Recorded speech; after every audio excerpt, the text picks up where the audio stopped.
Patindi ng patindi ang pag-eensayo ni pambansang kamao Manny Pacquiao para sa laban nila ni Brandon Rios. Bukod sa pagsasanay sa gym, panayang jogging ni Pacman para lalong makondisyon ang katawan. Yan ang tinutukan ni Mav Gonzalez.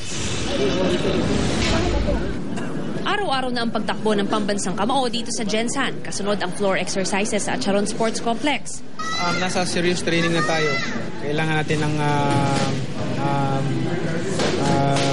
dagdagan yung exercise natin, yung punch natin, yung mga ginagawa natin.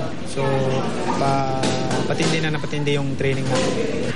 Nag-jogging, road work at shadow boxing si Manny Pacquiao. Kasama niya ang sparring partners na sina Frederick Lawson at Marlon Alta.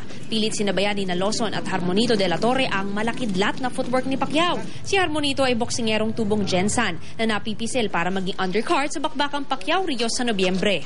First time, yung takbo at saka yung abdominal, mahirap. Sa gym, banat pa rin si Manny. Ngunit iniingatan daw nila na huwag siyang ma-overtrain lalo pat malayo pa ang laban. Kaya wala munang sparring ngayong araw para raw makarecover si Manny at ang sparring partners. Yan din ang isa sa binabantayan natin. Pagka medyo okay, banat. Tapos pagka medyo over lang, down ulit, konti. May obserbasyon naman ang kaibigang bumisita sa training kanina. Si dating WBC Super Flyweight Champion na si Jerry Peñalosa.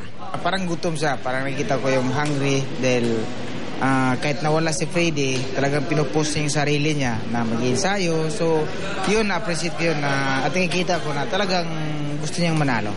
Bukas sasabak ulit ang pambansang kamao sa sparring kontra kina Alta at Lawson.